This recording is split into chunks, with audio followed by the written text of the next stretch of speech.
want to say a massive welcome to you all. This is the Ipsos, previously Ipsos Mori, Fringe event where we're going to help you come outside of the Westminster bubble. We call it Beyond the Bubble, and we're going to show you a little bit about what the British public think and feel about the political parties today, and also what they make of the new Prime Minister and what that means by way of opportunities and challenges for the Labour Party. I have a fabulous panel with me this evening, and I am going to introduce them as they give their remarks later on. So I'm Kelly Beaver, I'm the Chief Executive of Ipsos in the UK and Ireland, and I'll be your chair this evening. And my colleague Keiran Pedley, who is the Director of Politics at Ipsos, is going to walk you through some of the key findings from our recent political monitor and other polls that we've been doing recently too.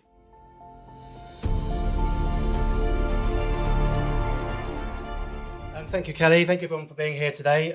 My name's Keiran. I'm Director of Politics at Ipsos. The last time I was in Liverpool was my stag do in 2012, and I was dressed slightly differently and ended up singing on stage at the Cavern. I can't promise this presentation will be quite as exciting, but we'll see how much you like the numbers and what we've got to say.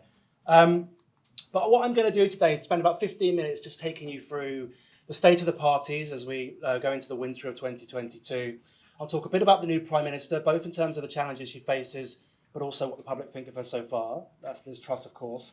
And then I'll move on to the Labour Party specifically and some of the opportunities the party has in store, looking forward, but also some of the challenges too. Because unless you believe Labour is on the inevitable march to power, of course, there are going to be some of those. So, where does Labour stand in 2022? Well, when I was putting this presentation together, I thought to myself, what were the remarks I made last year in Brighton? I was looking back at some of the data then. And I think it's fair to say it's been a year of steady progress for the Labour Party. A year ago, we had the Conservatives 3 points ahead. Today, we have Labour 10 points ahead. A year ago, we had Boris Johnson and Keir Starmer neck and neck in terms of who the public thought would make the most capable Prime Minister. Before Boris Johnson resigned, we had Keir Starmer 20 points ahead on that measure. And last year, 25% of the British public thought Labour were ready to form a government. And today, that figure is 37%. So certainly a year of progress. On the right-hand side of this chart, for those of you that can see it, we have our latest voting intention figures, the headline, the punchline, if you will, which, as I've mentioned, is Labour 10 points ahead on 40 to the Conservatives on 30. But I think a number that stands out to me is the Greens being on 8.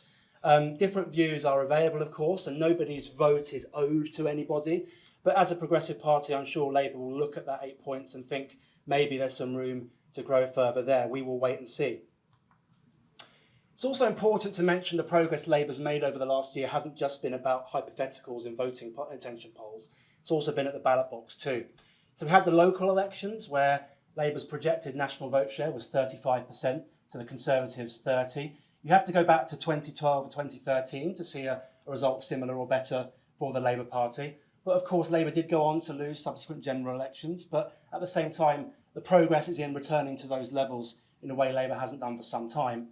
Similarly, the Wakefield by-election will stand out as a highly symbolic victory for the Labour Party in the so-called Red Wall, a 12.7% swing to Labour, a Labour gain not seen in a Westminster by-election since 2012 in Corby. Similar swing there, and again, of course, Labour goes on to lose the next general election and lose Corby at that election, but still we are seeing progress in the last year that perhaps we haven't seen for the Labour Party for some time.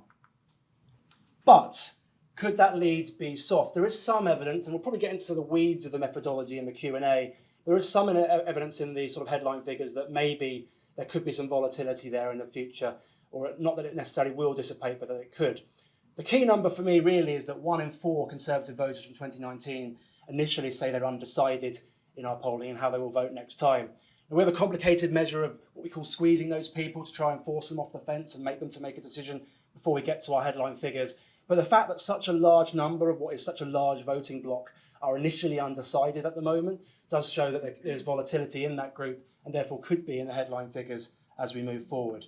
So as someone once said, can't remember his name, a lot done, a lot left to do. For the Labour Party. But what about Liz Truss? So before we get on to Liz Truss herself, it's worth pointing out that her legacy is a very difficult, and Boris Johnson's legacy is a very difficult one for her to inherit. Our monthly political pulse has 64% of people telling us in August that the country is heading in the wrong direction. That is the highest number since the last general election. And when we dig into the weeds of what it is people are concerned about, it's not surprising why people feel that pessimistic. Our monthly Ipsos Issues Index asks people in their own words to tell us what they think the most important issues are facing the country. And it won't surprise you that the number one issue on people's minds is the cost of living. Here it's marked as inflation and price rises. 54% saying that is the most important issue facing the country. The levels of concern over prices and inflation being the highest that they've been for 40 years.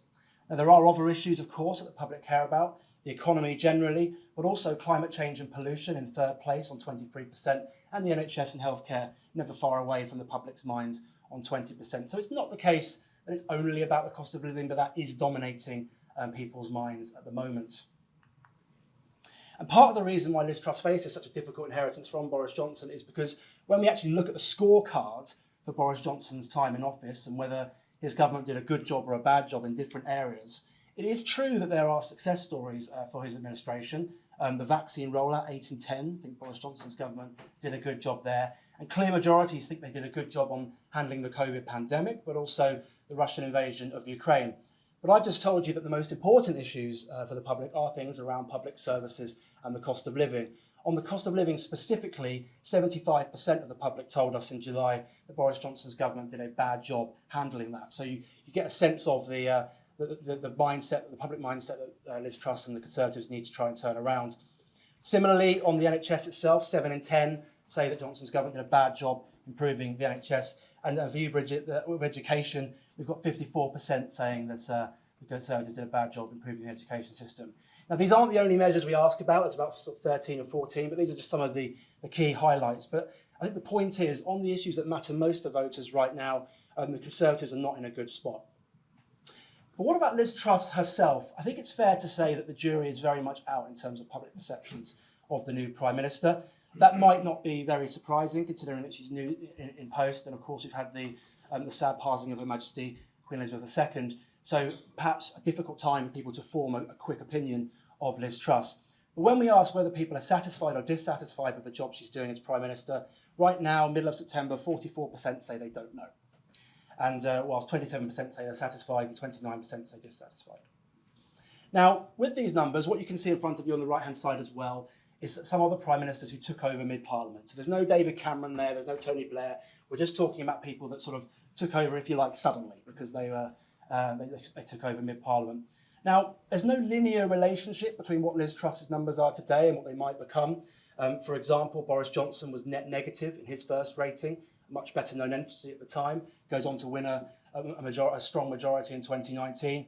Theresa May had stonking numbers in her first initial poll ratings, if we can remember back then, 54% satisfied with the job she was doing in her first rating, of course goes on to lose her majority. And I won't go through all of these people. The point is, with Liz Truss, the jury's out, and the public are in very much a sort of wait and see pattern. So there are a couple of remarks on Labour's opportunity and then the challenges. First and foremost, I think the biggest opportunity Labour has is time and perhaps potential fatigue with the Conservatives. If we assume the general election is in 2024, that will be 14 years of the Conservatives in office, of course.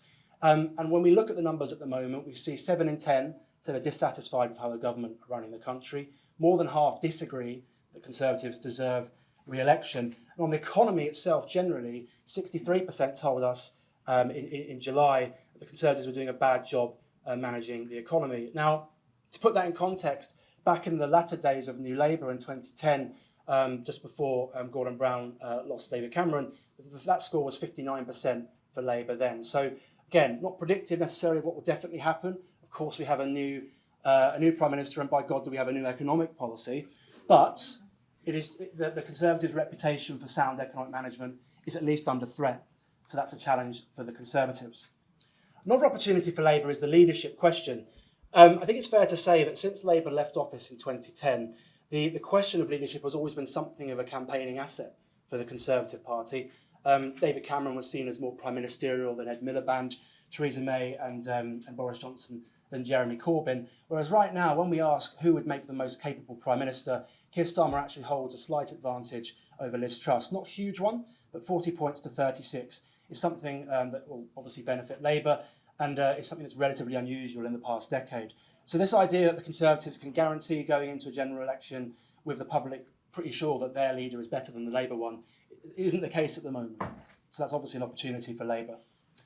And in terms of what a future general election campaign might look like, again, we know that unexpected events happen. Boy, do we know that over the last sort of 5 years or so. But right now, when we ask people, who do you trust most on some of the key issues, there are several issues where Labour not only leads the Conservatives, but leads the Conservatives very comfortably indeed. So Labour holds a 22-point lead over the Conservatives on being more trusted on the NHS by 42 points to 20. Labour leads by 23 points on levelling up, otherwise known as reducing regional inequalities, or levelling up, so by 42 points to 19. And Labour leads by 15 points on reducing you and your family's cost of living by 40 points to 25. Now again, no one knows what the exact contours of a general election campaign might be a couple of years from now, but you could see how a campaign around cost of living, public services and levelling up might have a sort of a receptive audience amongst the British public. But of course, for a party that's been out of office for what will be 14 years by that time, again, assuming that's when the election is, of course there are several challenges. First of all, it's a long way back from 2019, and that's probably something that is worth dwelling on. What you can see in front of you here is just a selection of, the election since 1992, where we've got the voting intention lead with Ipsos 2 years out before the general election, got the general election result as it then was, and then the national swing from one election to the next. And there's just basically 2 points I'd make here. The first is, if we needed reminding, it's not unusual for an opposition to be ahead mid-parliament, only to then go on and lose a general election. There are plenty of examples of that. But also, when we look at the swing nationally from Conservative to Labour or back again, the current opinion polls are looking at a swing of more than 10%. That is pretty unprecedented. In fact, it's only happened twice since the Second World War. Once literally in 1945 and once in 1997. So you get an idea for the current polls to be what actually happens at a general election. That would be a very unusual set of circumstances. In fact, for a swing of even what happened at the last general election of around sort of 4.5, 5 points, that itself is on the higher end of what is normal. In fact, the average going back to the Second World War is a swing of around just over 3% from in either direction. Now, of course, when you have a global pandemic, when you have a cost of living crisis, and you have a change of prime minister, there are all conditions that potentially could lead to that sort of change, but we should bear in mind the scale of the challenge Labour faces. There are also doubts about Labour that remain. So this graph here shows you, since 2011, the proportion of the public that think Labour is fit to govern. This is one of many attributes we track on the parties over time. And what you can see here is back in 2011, 38% said that Labour was fit to govern. Today, that figure is 33%. And barring a sort of plummeting time around the time of Brexit, that's oscillated pretty much between those two figures up and down in that time. No obvious upward trend. When you overlay the Conservatives, you can start to see what might be going on at the moment. Back in 2011, 50% of the public thought the Conservatives were fit to govern, but back in June of this year, that figure fell to 21%. Now again, we know we have a new government now, we have a new Prime Minister and a new Chancellor and all the rest of it. But it's up to them to try and turn that around. But the point is, Labour aren't surging. At the moment, there's a sense of its Conservative weakness over Labour's strength. And we see that over on another measure that we track over time, which is, do you agree or disagree Labour is ready to form the next government? Currently, the public is split. 37% say Labour is ready to form the next government. 43% disagree with that statement. And there's good and bad news in this figures for Labour. On the disagree, that 43% is on the lower end of where Labour have been since they lost office in 2010. So what you can see is under Jeremy Corbyn and Ed Miliband's leadership, it wasn't uncommon for that figure to be as high as 60% disagreeing Labour was ready to form a government. So there's a lack of hostility to the prospect of a Labour government next time. That being said, the explicit agreement of 37%, whilst on the higher end of what we've seen in that time, is by no means record-breaking either. And in fact, when we compare to the two leaders of the opposition that won from opposition, that being David Cameron and Tony Blair, we see in those cases around half, or even in Tony Blair's case, more than 6 in 10 at one point, agreed Labour or the Tories were ready to form a government when they were in opposition then. So less hostility to the prospect of a Labour government, but yet to be sold. And a sort of penultimate slide here is on Keir Starmer himself. I talked to you earlier about how he had a sort of narrow lead over Liz Truss on who would make the most capable Prime Minister. But when we ask about Keir Starmer as an individual, are you satisfied or dissatisfied with the job he's doing as Labour leader? His net rating is -14, which means 45% of the public overall are dissatisfied with the job he's doing and 31% are satisfied. Now, minus 14 sounds really bad. I mean, it's not hard to get people to not like politicians or to be net negative about politicians. But actually, minus 14 is pretty much in line with the average leaders of the opposition have recorded since 2012. The average itself is actually minus 12. Sorry, since 1980. And so what you can see is Keir Starmer's ratings are pretty much in line with what leaders of the opposition have had in the last 40 years. But of course, most of them have gone on to lose. But just for some context, Jeremy Corbyn registered minus 44 going into the 2019 general election, but minus 11 going into 2017. His ratings have, of course, improved sharply during that campaign. But again, if we're going to compare to David Cameron and Tony Blair, who obviously won from opposition, both of those candidates were net positive going into a general election. Now, I should stress, there is no rule here that says, unless you are net positive, you can't possibly be Prime Minister. The King's going to tap you on the shoulder and say, no, you're not net positive with Ipsos, you can't come in. It's not the way it works, but this does contextualise somewhat where these figures are at the moment. And finally, on the Conservative side, we go back to the issues. There are some issues where the Conservatives do still hold quite strong leads over the Labour Party in terms of public perception. On growing the economy, 42% trust the Conservatives most and 27% trust Labour, so a 15 points advantage. And the Conservatives also hold a 6 points advantage over managing inflation. And of course, there's a whirlwind of economic news today and in the last few days. And we'll have to see how that all sort of nets out. But it is true that on this argument around growth and managing inflation, there is a receptive audience to the Conservatives on some of those issues in a way that there's a receptive audience to Labour on others. So just to conclude, some things for our panellists and for us all to think about as we get into the discussion.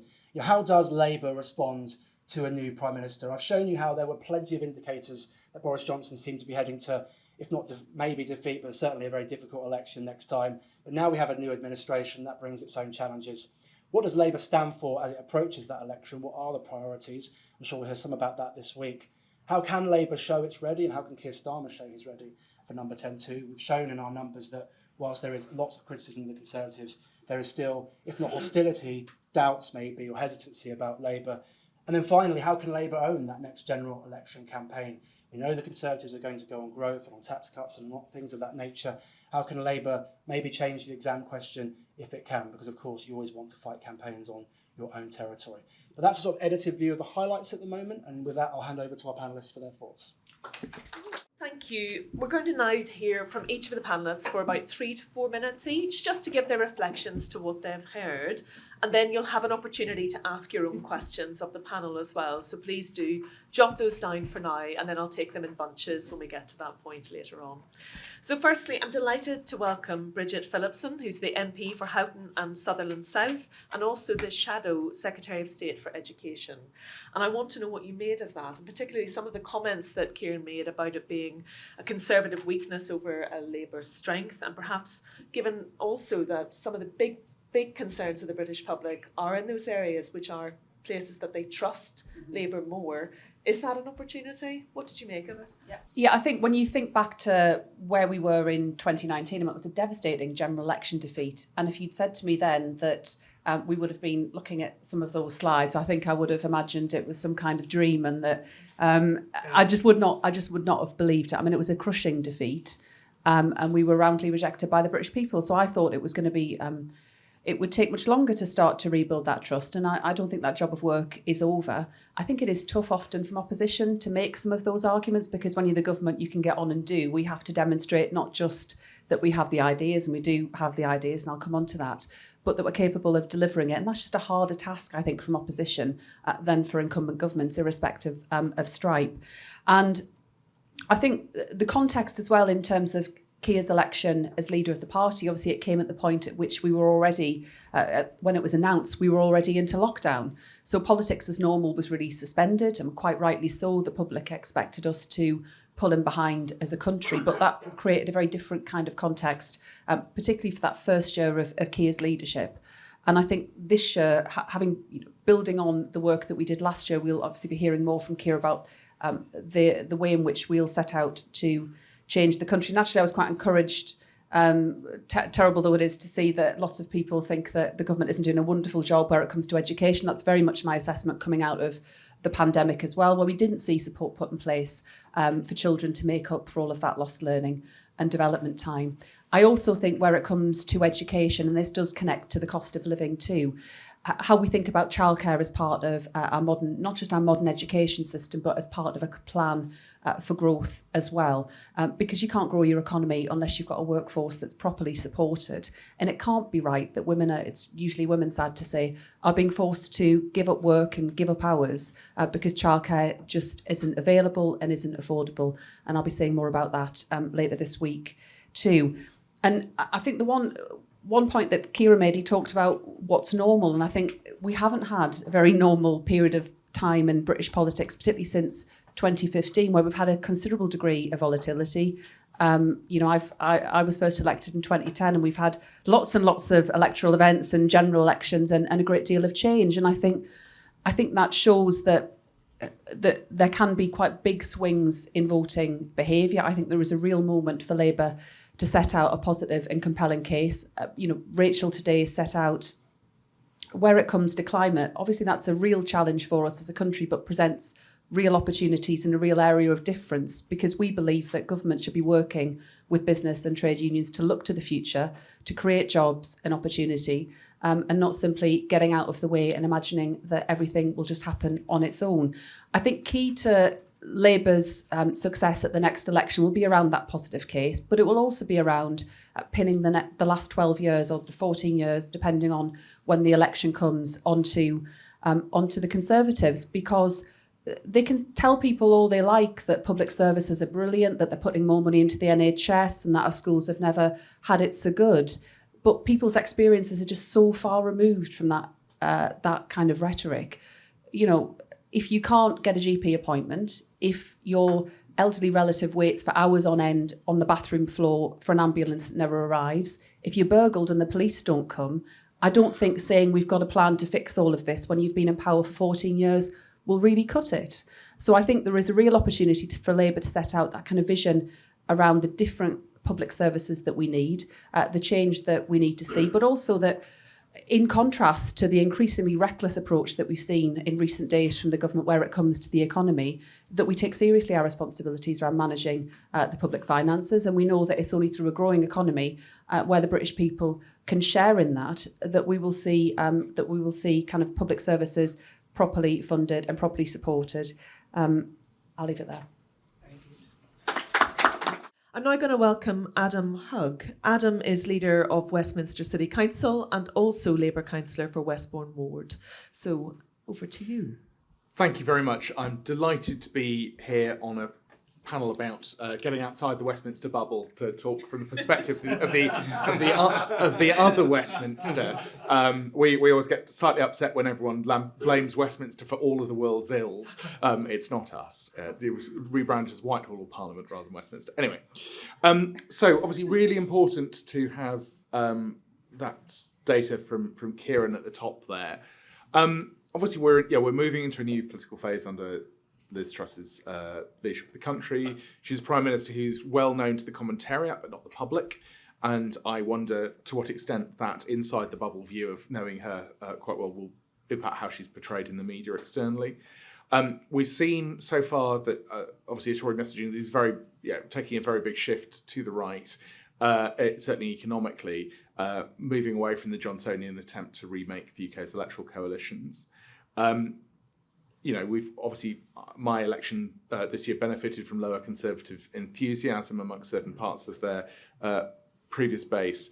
But this new strategy, will have differential effects, obviously potentially hurting in the red wall, maybe strengthening in the blue wall.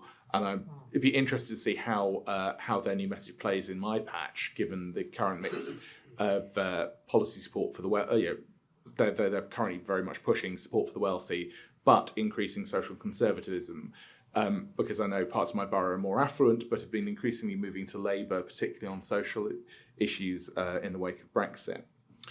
So it could go either way.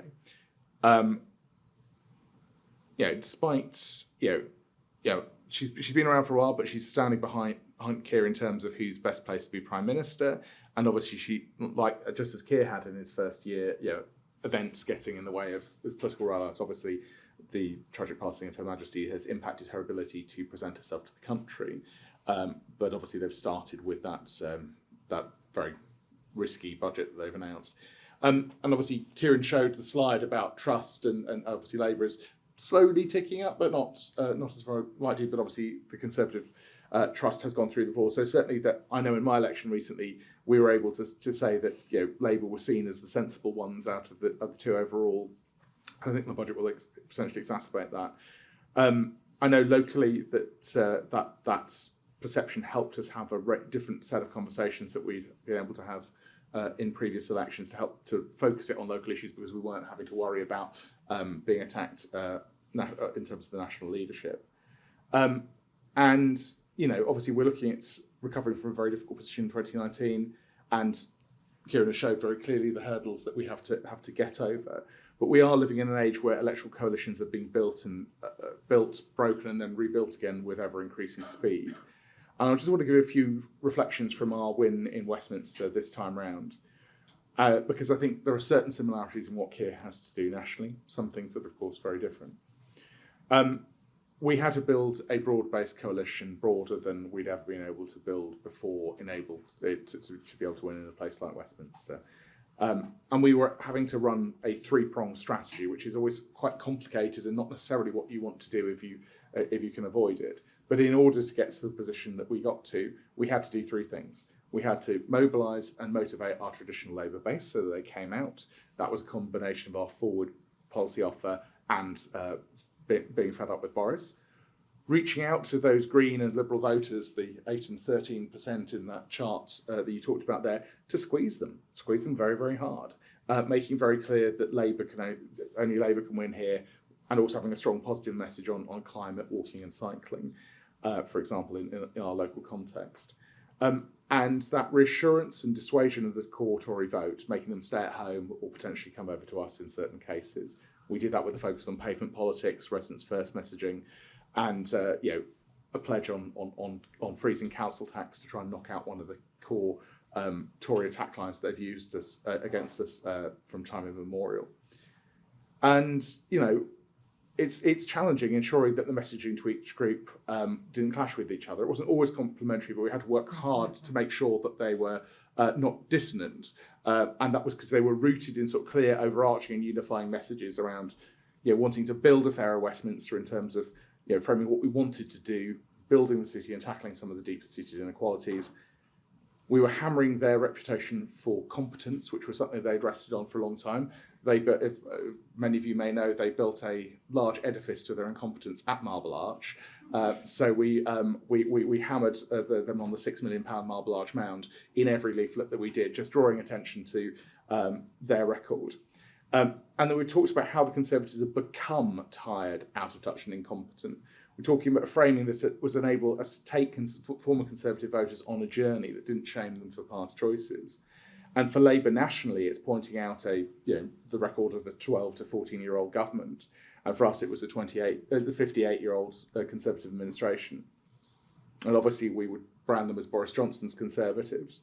We would, again, use that repeatedly as our way of framing the narrative against the Tories and about what we saw was most unpopular about the Conservatives nationally. But we didn't dwell on him directly. We focused on our local issues. And for Keir, we clearly benefited from Labour's position in London, which came up on some of the slides that we've shown, and we benefited from some of the demographic groups in the electorates being the ones that are moving towards us. But we also recognised that we had to build a coalition more broadly than that, because local elections electorates tend to be older, whiter and richer than those at general elections, so we couldn't rely on some of those deeper demographic trends. And so Bridget, Keir and the team have to build a broad coalition that mixes reassurance and persuasion with mobilisation. And so I think this conference is hugely important as Labour sort of starts to move from the sort of scrubbing the barnacles off the policy boat to moving it full steam ahead in terms of managing the sort of perception of the party. So setting out its stall, but to have an ambitious but deliverable offer that's as easy as possible to explain to the general public. And we can't rely on the Tories to do our work for us. At the moment, as Keiran has just shown, there's a lot of uncertainty on the Conservative side that could, in a general election, come home to the party. So we just have to keep that gradual building and strengthening that the Labour Party's been doing over the last year in particular to get us to the right place to win the next general election. Thank you. Thank you very much, Adam. So now we have Professor Jane Green, and Professor Green is the panellist that Keiran was the most nervous about presenting in front of, because she is the director of Nuffield Politics Research Centre and also co-director of the British Election Study. She has her own data. So, Jane. Thank you so much, and thank you for the invitation and for being here and listening to what we all have to say, and me, of course, too. I guess what I want to do is I want to do 3 layers. I want to do a big picture layer, talk about that, and sort of middle layer and a small layer. And it's my job as a political scientist to kind of understand the bigger contours and what's going on in the wider picture. So starting with the really big picture, one of the things that has happened since 2019 and since 2017 is there has been a realignment. So that's a political science word, which basically means that different things predict how people vote, but they're really rare. It's really unusual for the electorate to shift like this, for us to say, well, now it's age and education that's really predicting how people vote. That wasn't the case before. And there's a relationship between age and turnout. So we have to really look at the age alignment and the split there between older and younger voters. So this alignment, this realignment, is a rare occurrence. And the interesting thing about that is that it sort of implies that there's something deep and maybe long-lasting about it, because it takes a lot for these kinds of shifts to happen. And so if there's a realignment to the electorate, and if age and education are predicting how people vote, and it took an awful lot for that realignment to take place. It took a Brexit referendum. It took the 2 major parties presenting options to voters that made it possible for older voters with lower education levels on average to swing behind the Conservatives in particular. So this is what happened in 2019. The Leave vote really unified behind the Conservatives. The Remain vote was more split behind the progressive parties. Now, if it would take something really difficult for that to take place, for a really momentous event in the context of a very volatile electorate, the question now is that a bit stable? And if that's stable, how do the Labour Party compete in that context? How do all the parties compete in that context? So that's the first thing. The second thing to say about the big picture is that the Conservative Party has undergone a tremendous transformation. I mean, we think about that 14-year period. It's not like the period where the Conservatives were in power beforehand under Margaret Thatcher and John Major. Also a really tumultuous period, but this is a Conservative Party that keeps on reinventing itself.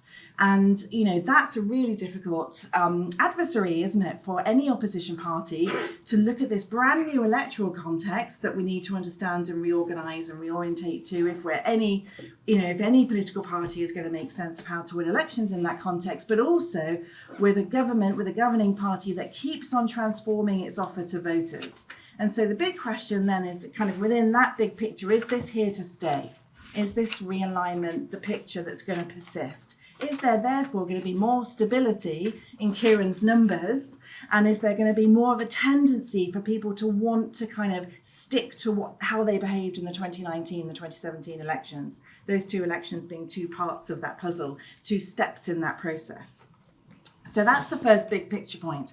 The second point, and I think this is where there's more kind of opportunity for the Labour Party. If we think about age and education as being the big 2 dividing lines, what is the basis that could unite some voters behind, cleave away or unite some voters behind the Labour Party, given the distribution of the age and education splits in vote choice? And I would argue, and I have argued, that part of the answer here is economic insecurity. That if you look at older voters with high education levels or low education levels, what you tend to see is higher economic security on average due to all the kind of long-term shifts in the economy, that have benefited older generations, and wealth inequality being a key part of this story. But if you look at younger non-graduates, the group who are the most economically insecure, who would be most likely to move over to Labour, however, they're also the most likely to not vote in elections and might feel more inclined towards the Conservatives on issues like Brexit, those voters are the most economically insecure. Younger graduates feel more economically insecure now, but are likely to accrue more security over their age as they get older. So I think economic insecurity is a key way of kind of thinking about the kind of domestic economic bread and butter political competition within that all-important age education splits that we're seeing in vote choice. So that's my middle layer. It's all about economic insecurity for me. And it's all about economic insecurity, I think, in the electorate. And you see this in Keiran's numbers, that this is a huge moment. And it's a huge moment where the Conservatives are now, of course, trying to position their credentials and how voters judge them on the basis of growth, when actually growth could happen at the expense of people's economic security. And it looks at the moment very likely that that will take place over the coming months. And so I think that's an enormous moment for the Labour Party, and an enormous moment, of course, for the country, which is such a flippant thing to say, but electorally, and I don't want to just position this as an electoral thing, because it's a much more important thing than just that, but electorally, I think that's a huge moment, because as we've seen in the British election study data, people do feel far more concerned now about the economy and about their own economic security than they did when we last asked them these questions, which was back in 2018 when we were benchmarking some of these things. And it's still those patterns around age and education that I talked about, but everybody's moved up in their levels of concern. I think older, economically insecure voters are particularly interesting for Labour, because those voters will feel the most economically insecure if they're using up their savings, if they don't have incomes that they can fall back on to buffer them over the coming months. So we're now onto my very tiny layer, and that's kind of what are the really interesting shifts that are happening. So this is kind of back in the weeds. What have we seen in the electoral data and in Ipsos's data in terms of how voters are responding to the current context? So there's two key things. If we look at the Conservative vote in 2019, we see some people moving to Labour and some people moving their vote intention to the Greens. Now, I think that's cause for confidence for Labour, because I think the Green likely vote is going to be higher in second order elections or local elections. It's more likely to move back to Labour in a general election because of our electoral system, but that's not, of course, something to be taken for granted. But I think the other interesting pattern is the move from the Conservatives to the undecided. And that's what you see with the evaluations of Liz Truss that Keiran was showing, but it's also what you see in the shifts more broadly in our British election study data. We see people just being really undecided, and actually, given how much is changing, it's really understandable that people are trying to wait to make up their minds about what they do next.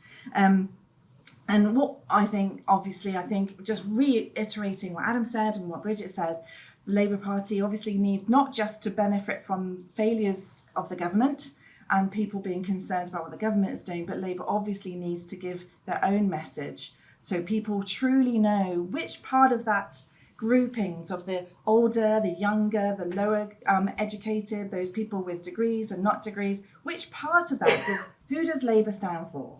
Who does Labour want to be seen to stand for? Who does Labour represent? And I think once voters understand the answer to that question, with obviously a lot of help from all of the much more difficult things that I don't have to get involved in around the policy appeals and the political messaging, I think that's the crucial thing. I think people don't know yet who Labour stands for. And once Labour is able to make that appeal much more clear, I think that Labour will be able to take advantage of not just those people who are moving away because they're disenchanted, but also give them a real pull factor of making them feel represented by the Labour Party.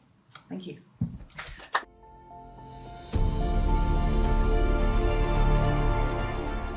We've heard from all of our panellists. We've seen the data. You've drank some wine, and I'm going to let you put your hand up. Remember, you're being filmed. We have a show of hands, and I will ask for one of our lovely colleagues to take a mic and bring it to each of you in turn. And I'll take maybe 2 or 3 in a go, and then we can let our panellists respond to those that they find most interesting. How do Labour make sure that they are heard? And also, what do slogans cut through? And then a question about loss of voters to the Green, and is Labour doing enough? So I think I will actually start with yourself, if that's okay, because Adam, you did go against the Greens, and you did that in Westminster. Well, up to a point we did. We were actually very lucky in that through a combination of the Greens' own prioritisation and some effective policy work to position ourselves in a really strong place ahead of time on green issues. The Greens actually only stood 3 candidates in the whole of the city. So we were in a position to hoover up a lot of those Green votes. But we did that advance work by leading on the climate emergency, having a really positive message on active travel that was reassuring to Green voters and ultimately to the Green Party that we weren't the main enemy. They were going to go and fight elsewhere. But we know from places like Lambeth, they made a real success in pushing the Greens back by owning those messages, by being the people in power actually able to deliver real transformative change on climate, on active travel, etc., and those issues that resonate with Green voters. So I think that's that. It's having a strong message that you own. Obviously, we've had the announcements today that we'll just need to keep pushing and repeating. And I think that's the key thing. Where our campaign was better in 2022 than 2018 was that we focused on repeating a couple of core messages again and again and again and again. I think in 2018 we got too obsessed with the novelty of social media and the need for originality, and hoping that people would see the through line between all of our announcements that only existed in the heads of a few people.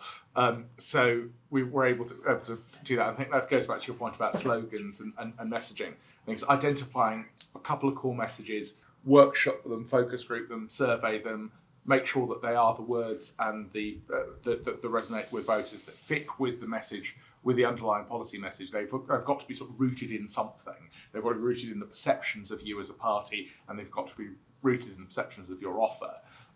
But then just say them again and again until you're really, really bored of them, because only then will the voters actually hear. Thanks, Adam. I'm going to go to the political analysts on the table about whether slogans cut through, because there must be data on whether slogans cut through. Don't both look blankly at me. There must be. Up to you. Yeah. I mean, there's certainly during election campaigns you can ask what you've heard from the parties and what the messages that there are that stand out. I think it's definitely true, as the questioner mentioned, that the Conservatives or the right or whatever label you want to put on it in the UK have been much more effective in recent times at their messaging, either get Brexit done, take back control, etc., than the left, if you can use that phrase. This probably is one of the biggest dangers Labour faces, I think, going into the next general election, is there's almost so much news at the moment, particularly right now with the economy. What is your attack line that you want to land? What is the alternative that you want to have in people's minds? Because we could talk about slogans, but actually one of the most effective political communicators in the sort of last decade or so were David Cameron and George Osborne, who religiously almost talked about their long-term economic plan and fixing the roof and all the rest of it. And whilst people can obviously have different views on whether that was accurate or not and all the rest of it, that was something that every minister and every spokesperson said time and time again when they were on the airwaves or on the TV screens. And I think Labour's got to try and find that similar consistency and clarity of message moving forward. Otherwise, if people don't know what you stand for, then of course your opponents will try and define that for you. So I'm going to go to Bridget now, just actually and get your view on how Labour can be heard and what will work and what are we going to try? Yeah, I think we are potentially still some time out from a general election, so there is a degree to which you get more of a hearing as you get closer, as voters' minds are focused on the election that's coming.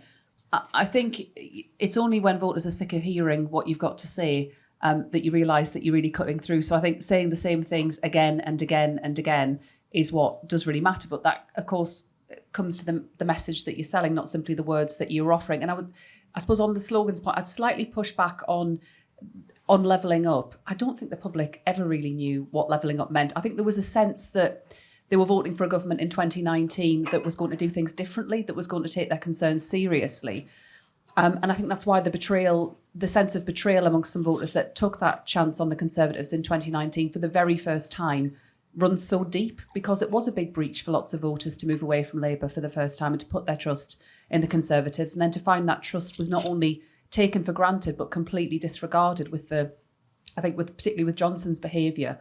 That has, I think, really resonated with the public. And to Keiran, when Keiran had the set of slides up, and I think, quite rightly brought together levelling up and regional inequality, I think that's what people might understand when they talk about levelling up.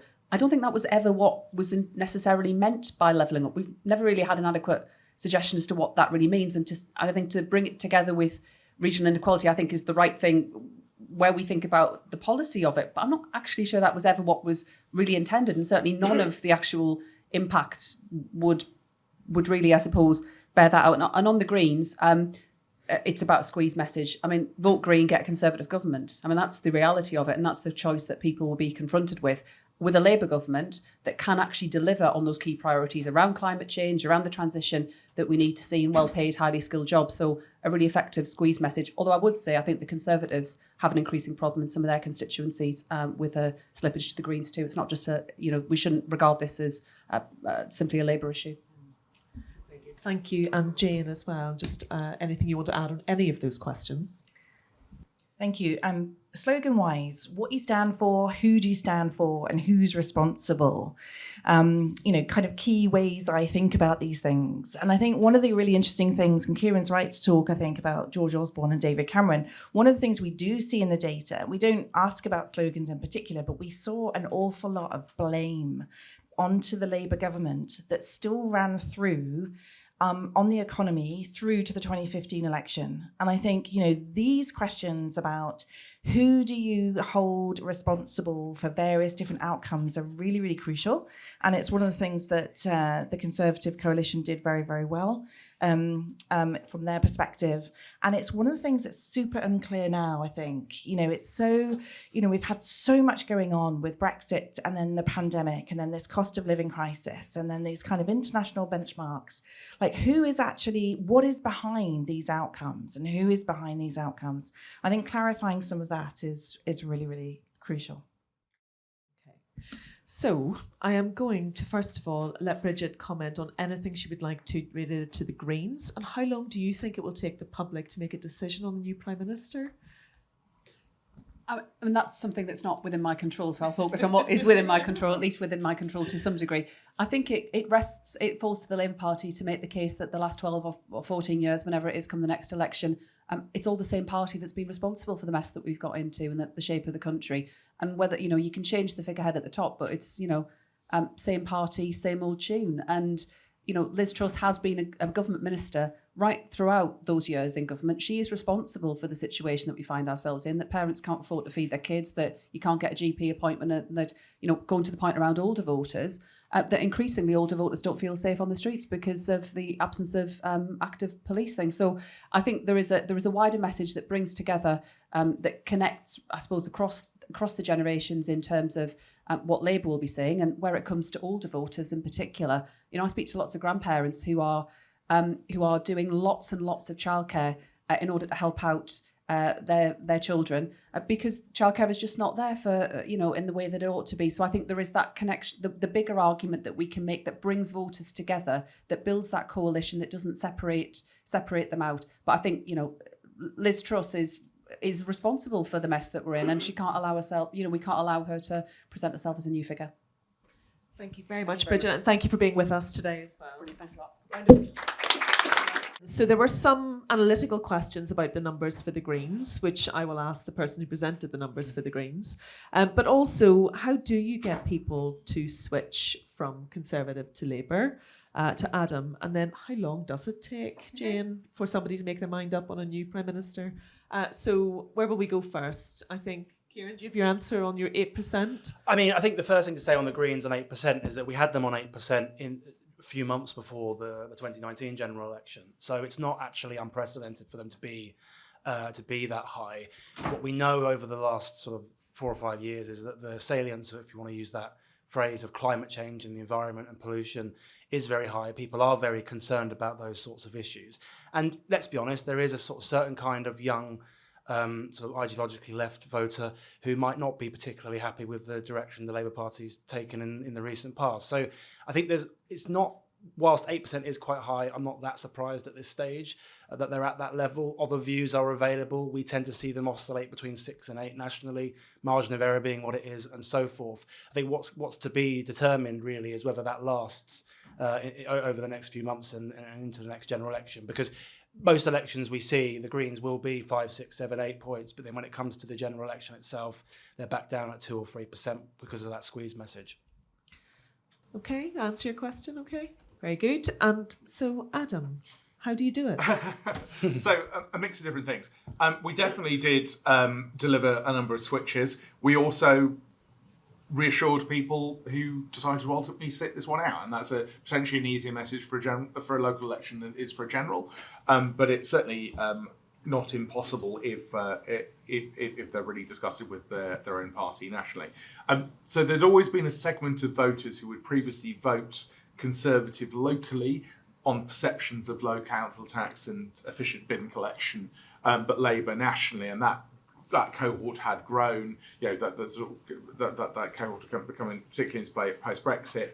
There's a certain segment of Cameroon Blair voters, again socially liberal, economically, sort of quite well off voters that were open to persuasion.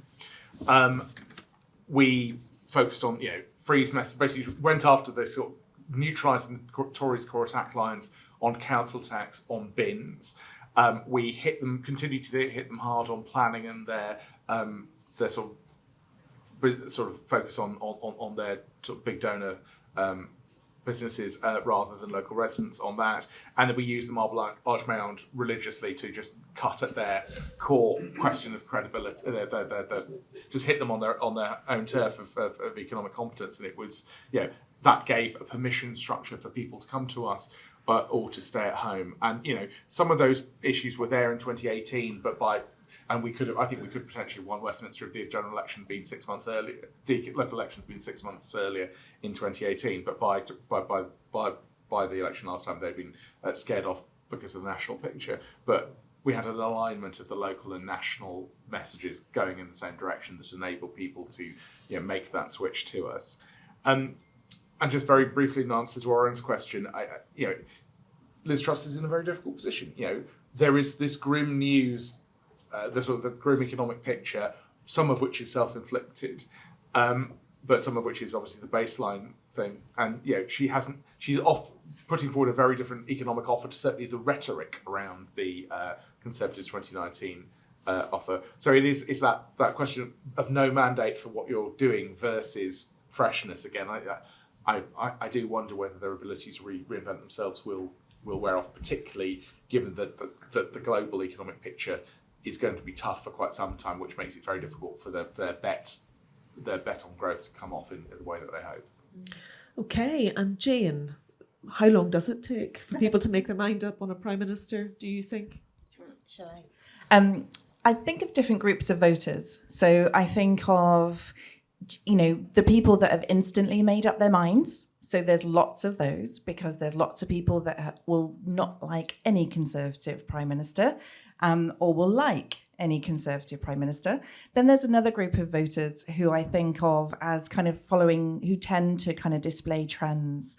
So it's really unusual for a Prime Minister to become more popular over time.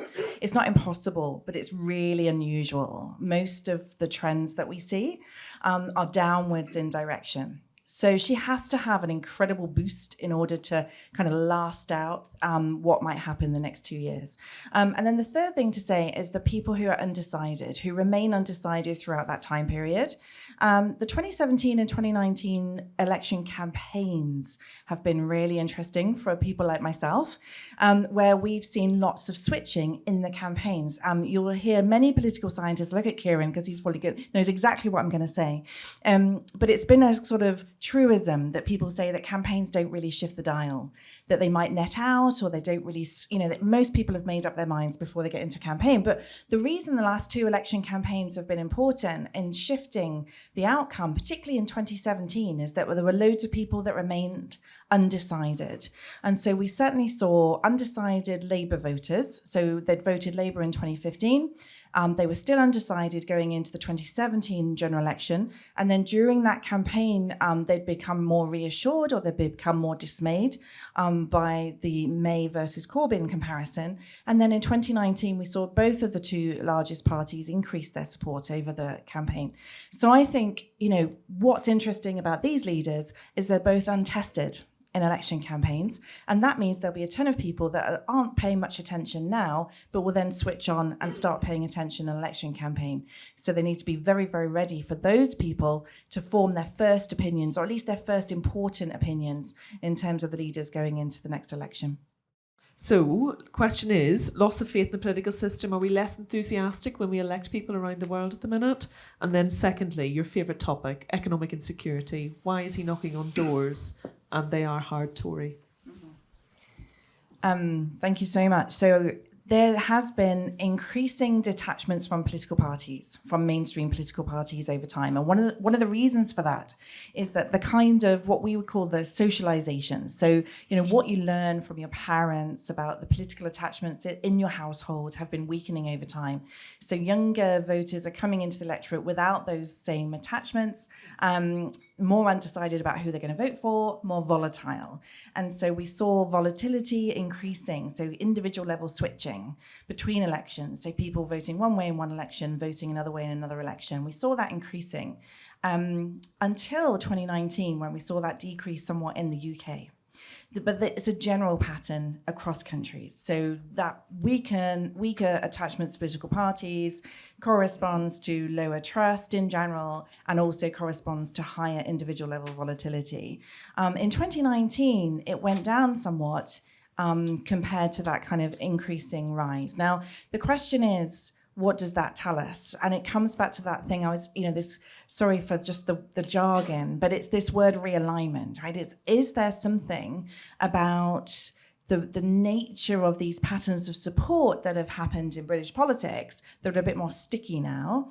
Or was it just that actually there was just a bit more organisation of the Leave vote on the right and a bit more fragmentation on the left, and the Liberal Democrats were having something of a comeback? We need to talk about the Lib Dems, by the way, everyone, because when I think about the Greens, I think about the Lib Dems, and I think there's just in that same bucket of things. But anyway, the Liberal Democrats were making something of a comeback. So was it just, what does it really mean that this kind of switching seemed to have gone down? And I think, that's something for people like myself to keep a really close eye on, because it does suggest, 2017 and 2019 were fascinating because, you saw this huge fragmentation in people's choices up to 2015, people moving away from the mainstream parties, and then they swing behind the two largest parties in 2017 and 2019, and turnout increases, in kind of the long-term picture as well. So that whole kind of narrative around, the mainstream parties are failing to capture the electorate, I think was challenged by those two elections. It also puts into a different perspective how we think about Conservative to Labour switches, because the Conservatives they've got such a high proportion of the vote now that in a way it's difficult for them to increase it. So just in the kind of normal ebb and flow of things, you'd expect some of those people to move away. And those Labour voters who went to the Tories in 2019 were traditional Labour voters. And so they're going to feel more pulled away from the Conservatives instinctively and inherently. And so they're going to want a Labour Party that can represent them. Obviously, they've got to make up their minds about that. The question about economic insecurity is such a long, I feel like I could just... Is that a glass of wine? It might be a glass of wine thing. But one of the things to say is that people aren't just voting on economics. So, people's Brexit preferences, these kind of what we'd say second dimension politics, like these cultural issues, lots of those issues really important to people as well. And that's one of the things. The other thing I'd say is when I talk about economic insecurity, I'm talking about real differences in wealth. And some of the people that are voting Conservative have a home, they own their own home, they might have some savings, they might have done okay in the job market, but they're living in areas of the country that have been left behind. And so are they voting because they see the patterns of economic deprivation around them? They're seeing the loss of jobs, they're seeing the loss of services and amenities and their local communities. And they're not just voting in their self-interest, they're voting in a more kind of local way, perhaps. Thank you, Jane. So we're going to ask for quick responses from both Adam and then Keiran, and then I'm going to take one more question, and then I have a question, and then we will drink wine and tea if that's what you're interested in. But Adam. So on Tim's point, the best way to get an understanding of this is knocking on people's doors, and it's a constant reminder that politics isn't an ever-present part of people's lives, and that's it's. I'm sure that's always been the case to an extent, but I think changes in people's media habits and everything else, kind of newspapers, people not watching linear television in the same way means that they're not getting news in the same way and not engaging with the debate as they were before, except that obviously there are different groups who are getting stuff through whether public social media or through friends' WhatsApp groups and stuff like that. So it's a more loose and fluid set of inputs into people's lives, and obviously, people generally switch on to those things closest to elections when they're expected to give them their time. But definitely there is political coalitions are moving out since Brexit, and those other changes have kicked in. So I think that's definitely going on. On the fear of economic. The economic insecurity thing and Conservative voters, you're absolutely right. Obviously, the certain people, cultural issues. I mean, you see that obviously more in the States, but it's also certain people on low incomes will just be worried about further economic loss. So ultimately, if Labour Party is seen as behind the Tories on economic competence, people will potentially default to that position, and then obviously there's all the issues about othering people who receive economic support and stuff like that. From the politicisation of the welfare debate and everything else like that. And on Jen's point about councils falling over, I mean, possibly, I do, unless there is an enormous critical mass of councils that happens, I do wonder to what extent that plays outside of their local areas. And obviously it had an impact in Croydon, in the Croydon local elections. But, you've seen Conservative councils fall over. Northamptonshire, I remember being one of them. And ultimately, Labour has a larger concentration of metropolitan authorities where they have greater ability to earn their own income in a way. So I would be just as worried about some of the counties and some of the smaller town councils of both parties, rather than just assuming it will automatically be a Labour-only problem. But we've just got to win the messaging battle about the state of the public realm being because of Tory cuts over 12 years, and the national government. At least Johnson was trying to push into that narrative to try and respond to that. Very clearly, the message from Kwarting and Truss is not that. So we have an opportunity to make sure the Tories are fully blamed for that. Thank you. Just very briefly on the enthusiasm point, I wonder in an era where we're divided over Brexit and over culture, and as Jane outlined earlier on age and educational attainment and things of that nature, whether it's really that easy to get sort of one candidate, the Barack Obama, that sort of people rally around. But I suppose in many cases you don't know that candidate exists until they do. But on the economic insecurity point that was mentioned at the back, we can't dismiss culture. One of the things a topic we haven't mentioned in this discussion is immigration, which was so important in the Brexit vote. When I was presenting those numbers earlier, and I showed that there was real strong public concern or dissatisfaction with how Boris Johnson's government had handled cost of living and the NHS, the third on that list was immigration, where 7 in 10 members of the public thought that his government did a bad job on that. Now that's partly because within that 7 in 10 that disapproved, there are different opinions, right? There's the people that think he was too harsh and didn't like the government's immigration policy for that reason. And on the flip side, there are the sort of conservative, if you want to call it, hardcore Brexit vote that didn't think they were strong enough. But I think there's an unexploded political time bomb there for Labour, I think, moving forward, because when we know that 2019 Conservative votes are really, really angry and concerned about that immigration issue, don't be surprised if that comes back up in the next sort of 18 months, and Labour are obviously going to have an answer to that. But also not just immigration, things of the nature of crime and sort of foreign affairs and things of that nature too. Whilst they're not first order issues at the moment in terms of public concern, you do, particularly on crime, hear that sort of underlying concern the public have. So I think these are also other issues Labour are going to have to use to show that they've changed and to show that they can sort of win over some of those votes. But I guess economic insecurity is very, very important, of course. But don't discount the culture as well. I want your top piece of advice to the Labour leadership about how they can win the next election.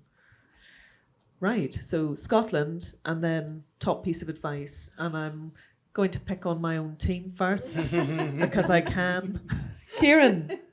I haven't got the figures in front of me, but I'm pretty sure Labour would have had a majority without Scotland in 1997 and 2001. So it is possible, although that was in a very different political era.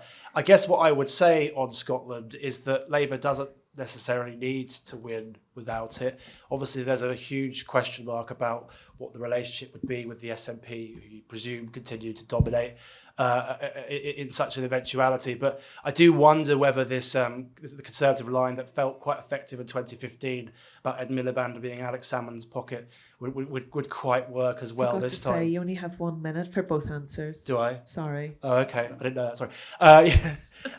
Sorry. And then on the advice bit, I mean, I think it's just about sort of being clearer on what you stand for and what the policy prospectus is, because up until this point, we've had around half not knowing what Keir Starmer stands for and what Labour stands for at the moment. That's fine sort of 3 years before an election, but as we get closer, I think it's about showing not just why the Conservatives are bad, but what you will do better that will ultimately make those Conservative and Labour voters stickier, if you like. Thank you very much. Adam. Yeah. I think from memory, we also won the seats, but not the popular vote in 2005 in England.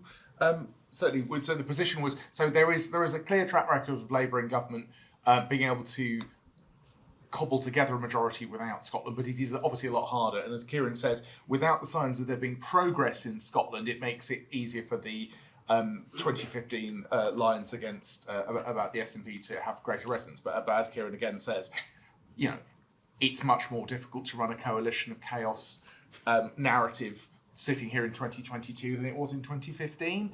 And like Keiran again, in terms of piece of advice, it is narrowing down, sort of having a sort of articulating a clearer vision. You have people complaining that Labour doesn't have enough policies. That's not the case. Labour's got lots of policies. It just hasn't, settled on the ones that really it wants to focus on and that really enforce its vision. So, clear vision of priorities for the country, moving from the sort of defensive phase to the getting on the front foot phase. So clear vision, and then a couple of key totemic policies that fit and reinforce that vision. Thank you very much. And final word to Jane. Goodness me, it better be good. Labour was in touching distance in Scotland in 2017. I didn't notice this. I've got to be absolutely honest with you. I get involved in election nights for ITV, and we're just poring over this data. And somebody pointed out this to me recently, that if you look at just how many seats Labour was second in 2017 in Scotland, it really isn't impossible to imagine. But obviously Scotland's not everything, but it's incredibly important, makes life much easier for Labour south of the border. The lesson, obviously the Labour Party needs to take lessons from what's happened in Westminster, but I would say Wales, if we're also looking outside of our kind of, we're thinking about the nations. So the success story, relatively speaking, of Labour in Wales is absolutely fascinating to me. So when we're looking at kind of what kind of places would we expect the Conservatives to be doing well in, and these leavier areas, you see Labour doing far better, relatively speaking, in Wales than is true in the same kinds of places in England. So I've been fascinated by how the Labour Party in Wales has managed to create this narrative around nationalism and Welshness and being Labour. And I think that's been incredibly important and is one of the reasons Scotland's so different. And obviously Scotland's incredibly, got these three different dimensions, and it's we could talk about that for a really, really long time. It's not as easy for the Scottish Labour Party, but I think the lessons from the Welsh Labour Party, from comparing Scotland and Wales, I think it's absolutely fascinating, and lots of lessons there for the Labour Party nationally. Thank you very much. There we go. We solved it. So thank you all very much for your time this afternoon.